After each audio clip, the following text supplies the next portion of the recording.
히브리서, 예수님은 누구신가 평안하십니까? 오늘 우리는 성경 속에서 가장 심오하고 아름다운 책 중 하나로 불리는 히브리서의 첫 장을 함께 여행하고자 합니다.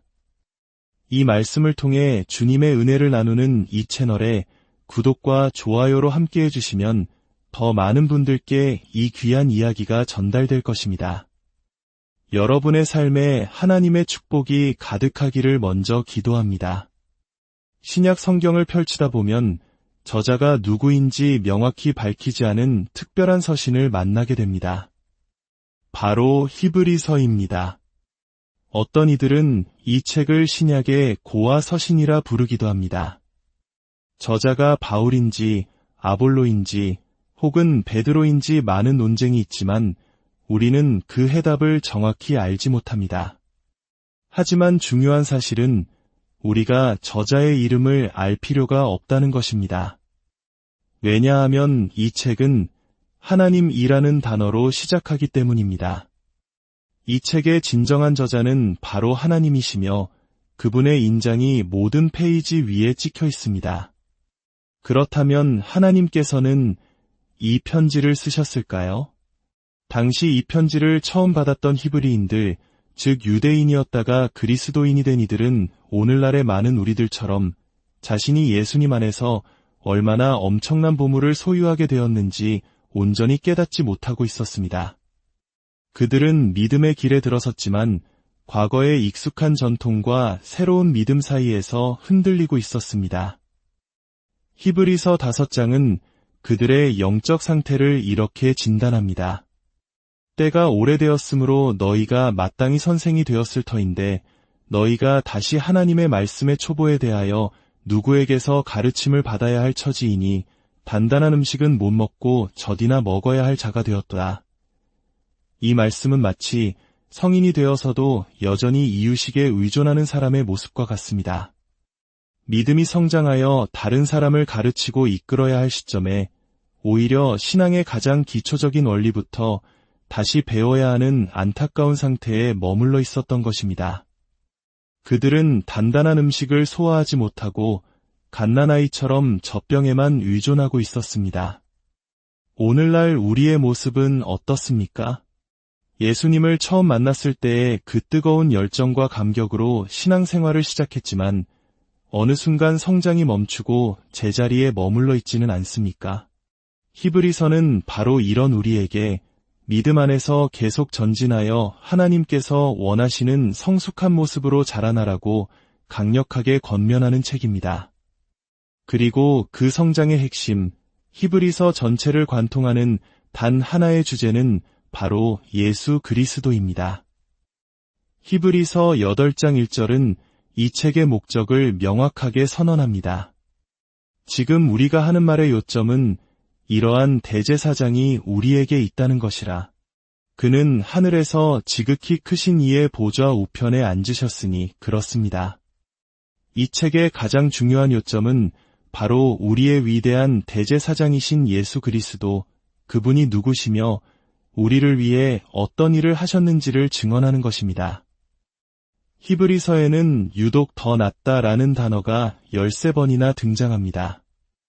이 책은 예수님이 구약시대의 그 어떤 것보다, 그 어떤 인물보다 비교할 수 없이 뛰어나고 우월하신 분임을 선포합니다. 예수님은 율법을 전한 모세보다 더 나으시고 약속의 땅으로 이끈 여호수아보다 더 나으십니다. 첫 대제사장이었던 아론보다, 믿음의 조상 아브라함보다 더 위대하십니다. 예수님은 옛 언약보다 더 나은 새 언약의 중보자이시며 짐승의 피로 드리는 제사보다 더 온전한 희생제물이 되셨습니다. 과거 유대교의 모든 율법과 제사, 의식들은 하나님께서 직접 설계하신 소중한 것이었습니다. 그것은 수천 년 동안 이스라엘 백성을 인도하는 신실한 길잡이 역할을 했습니다. 하지만 그것은 장차 오실 예수 그리스도의 그림자였습니다. 마침내 실체이신 예수님이 오셨을 때 가장 좋았던 것은 더 좋은 것으로 완성되었습니다. 이제 히브리서 1장 1절부터 3절의 말씀을 통해 우리가 믿는 예수님이 얼마나 위대하고 놀라우신 분인지 7가지로 나누어 깊이 묵상해 보겠습니다. 첫째, 그리스도는 하나님으로부터 온 최종적인 말씀, 최종 계시입니다. 1절은 말합니다. 옛적의 선지자들을 통하여 여러 부분과 여러 모양으로 우리 조상들에게 말씀하신 하나님이 과거 예수님이 오시기 전 하나님께서는 여러 선지자를 통해 단편적으로 말씀하셨습니다. 아담에게 조금, 노아에게 조금, 모세와 다윗에게 조금씩 마치 거대한 퍼즐의 조각처럼 계시를 나누어 주셨습니다. 또한 그 방식도 다양했습니다. 시내산에서는 천둥과 번개 속에서 말씀하셨고 엘리야에게는 세미한 음성으로 다가오셨습니다. 에스겔에게는 환상으로, 다니엘에게는 꿈으로 자신을 나타내셨습니다. 구약의 계시는 위대했지만 단편적이고 부분적이었습니다. 그러나 2절은 이렇게 선포합니다. 이 모든 날 마지막에는 아들을 통하여 우리에게 말씀하셨으니 아멘. 하나님께서는 이제 더 이상 조각난 메시지로 말씀하지 않으십니다. 하나님은 당신의 모든 것을 담아 아들 예수 그리스도라는 살아있는 말씀 그 자체를 우리에게 보내주셨습니다.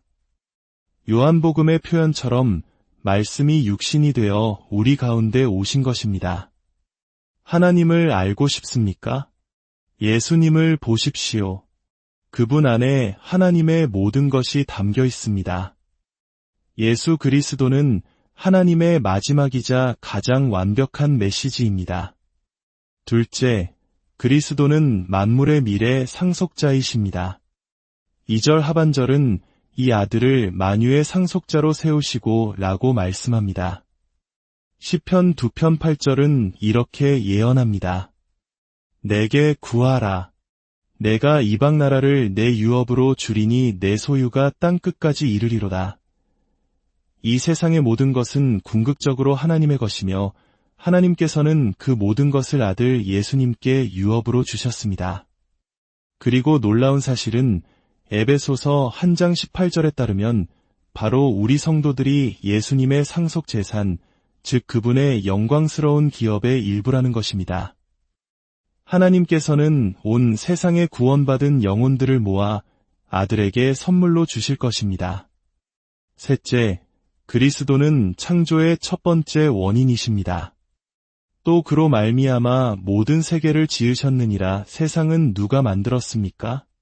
하나님이 만드셨습니다. 그러나 성경은 그 창조 과정에 아들 예수 그리스도께서 함께하셨다고 증언합니다. 골로새서 1장 16절은 명확히 말합니다. 만물이 그에게서 창조되되 하늘과 땅에서 보이는 것들과 보이지 않는 것들과 혹은 왕권들이나 주권들이나 통치자들이나 권세들이나 만물이 다 그로 말미암고 그를 위하여 창조되었고 세상의 창조 논쟁은 이미 성경 안에서 끝났습니다. 태초에 하나님께서 아들 예수님을 통해 모든 세계를 창조하셨습니다. 넷째, 그리스도는 신성의 모든 충만이십니다. 3절은 예수님을 이렇게 묘사합니다. 이는 하나님의 영광의 광채시요 그 본체의 형상이시라. 이것은 예수님이 곧 하나님이심을 선포하는 가장 강력한 구절 중 하나입니다. 태양을 직접 바라보면 눈이 멀지만 우리는 그 햇살을 통해 태양의 존재와 따스함을 느낄 수 있습니다. 이와 같이 죄인인 우리는 거룩하신 하나님을 직접 볼 수 없지만 하나님의 영광의 광채이신 예수님을 통해 하나님을 보고 경험할 수 있습니다. 예수님은 보이지 않는 하나님의 보이는 형상이십니다. 그래서 예수님께서는 나를 본 자는 아버지를 보았거늘 이라고 말씀하셨습니다. 이것이 왜 중요할까요? 만약 예수님이 위대한 스승이나 선지자에 불과한 한 인간이라면 그분의 십자가 죽음은 한 사람을 위한 대속에 그칠 것입니다. 그러나 예수님은 하나님이십니다. 그분이 십자가에서 흘리신 보혈은 무한한 가치를 지녔기에 시간을 초월하여 그를 믿는 모든 인류의 죄를 씻기에 충분한 것입니다. 예수님의 신성은 우리 구원의 절대적인 근거입니다. 다섯째, 그리스도는 만물을 유지하시는 분이십니다. 3절은 계속해서 그의 능력의 말씀으로 만물을 붙드시며 라고 증언합니다. 골로새서 1장 17절은 또한 그가 만물보다 먼저 계시고 만물이 그 안에 함께 섰느니라고 말합니다. 지구와 행성들이 어떻게 질서정연하게 궤도를 돌고 있을까요? 이 세상이 완전히 무너지지 않고 유지될까요?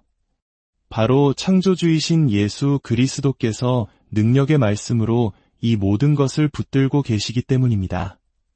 그분은 역사의 시작이시며 역사의 끝이시고 지금 이 순간에도 역사의 중심에서 모든 것을 주관하고 계십니다. 여섯째, 그리스도는 우리 죄의 용서가 되십니다. 3절의 가장 감격적인 부분입니다. 죄를 정결하게 하는 일을 하시고 창조주이시며 상속자이시며 만물을 붙드시는 그 위대한 분께서 친히 자기 자신으로 우리의 죄를 깨끗하게 하셨습니다. 구약시대의 유대인들은 죄를 용서받기 위해 매년 수많은 짐승을 제물로 바쳐야 했습니다. 그러나 동물의 피는 결코 인간의 죄를 근본적으로 없앨 수 없었습니다. 그것은 끝없는 반복일 뿐이었습니다. 그러나 예수님께서는 단 한 번 십자가 위에서 자신을 영원한 희생제물로 드리심으로써 우리의 모든 죄값을 완전히 지불하셨습니다. 일곱째, 그리스도는 우리 믿음의 완성자이십니다. 말씀은 이렇게 끝을 맺습니다. 높은 곳에 계신 지극히 크신 이의 우편에 앉으셨느니라. 앉으셨다는 이 표현은 히브리인들에게 엄청난 충격이었습니다. 구약의 성전이나 성막에는 제사장을 위한 의자가 단 하나도 없었습니다. 왜냐하면 죄를 속하는 제사는 결코 끝나는 일이 아니었기 때문입니다. 제사장은 늘 서서 일해야 했습니다. 그러나 우리의 영원한 대제사장이신 예수님께서는 십자가에서 다 이루었다고 외치신 후 하늘 보좌 우편에 앉으셨습니다. 이는 그분의 구속 사역이 완벽하게 영원히 끝났음을 선포하는 것입니다. 우리의 구원은 더 이상 우리의 노력에 달린 것이 아니라 예수님께서 완성하신 일에 근거합니다. 사랑하는 여러분, 이것이 우리가 믿는 예수님입니다. 그분은 하나님의 마지막 말씀이며 만물의 상속자, 창조의 근원, 하나님의 본체, 만물의 유지자, 우리 죄의 용서, 그리고 우리 믿음의 완성자이십니다. 위대한 구원의 소식을 들었음에도 불구하고 우리는 왜 때로 믿음의 항구에서 멀리 떠내려가는 표류하는 배와 같이 될까요? 히브리서는 우리에게 경고합니다. 이토록 위대한 구원을 등한히 여기고 소홀히 한다면 어떻게 그 심판을 피할 수 있겠느냐고 말입니다. 표류는 의도적인 반항이 아닐 수 있습니다. 그저 바쁜 일상에 치여 세상의 염려에 사로잡혀 영적인 것들을 소홀히 하는 사이에 자신도 모르게 서서히 떠내려가는 것입니다. 거룩함을 향해 표류하는 사람은 없습니다. 우리는 언제나 안일함과 타협, 불순종을 향해 떠내려갑니다. 하나님께서는 위대한 구원을 우리에게 확증하시기 위해 모든 것을 하셨습니다. 주님께서 친히 이 복음을 선포하셨고 그 말씀을 직접 들은 사도들이 증언했으며 수많은 기적과 표적으로 그 말씀이 참되다는 것을 보여주셨습니다. 이 모든 증거 앞에서 우리가 이 구원을 외면한다면 그것은 얼마나 비합리적인 일이겠습니까? 오늘 이 말씀을 듣는 당신은 어디에 서 계십니까? 구원의 항구에 안전하게 정박해 있습니까? 아니면 자신도 모르는 사이에 조금씩 세상의 조류에 밀려 떠내려가고 있습니까?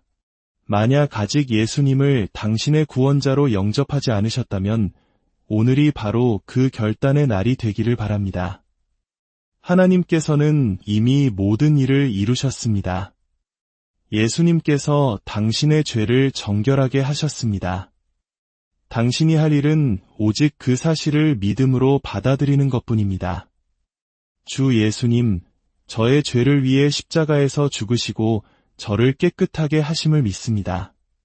제 마음속에 오셔서 저의 구원자가 되어 주십시오. 이렇게 고백할 때 하나님은 당신의 과거를 지우시고 새로운 생명을 주실 것입니다. 이미 믿음의 항해를 시작한 성도 여러분, 혹시 신앙에 다이 느슨해져 표류하고 있지는 않습니까? 다시 한번 십자가에 나타난 예수, 그리스도의 위대하심을 굳게 붙드시기 바랍니다. 그분은 우리 믿음의 시작이요, 또한 완성이십니다. 그분을 바라볼 때 우리는 세상의 어떤 풍랑에도 흔들리지 않고 믿음의 항해를 계속해 나갈 수 있습니다. 우리의 구원자 예수님은 진실로 위대하십니다. 그분은 구약의 모든 예언보다 더 나은 실체이십니다. 정원에서 시험을 이기신 더 나은 아담이시며 그의 피가 정죄가 아닌 용서를 외치는 더 나은 아벨이십니다. 우리를 위해 하늘 보좌를 버리신 더 나은 아브라함이시며 실제로 우리를 위해 희생되신 더 나은 이삭이십니다. 왕의 오른편에서 자신을 판 자들을 용서하고 구원하시는 더 나은 요셉이시며 새 언약을 중재하시는 더 나은 모세이십니다. 그분은 참된 성전이요, 참된 제사장이며 참된 왕이십니다. 예수님은 더 나으십니다. 가장 좋았던 것이 예수님 안에서 가장 완벽한 것이 되었습니다. 위대한 예수 그리스도의 이름으로 여러분의 삶에 흔들리지 않는 믿음과 하늘의 평안, 그리고 구원의 감격이 늘 충만하기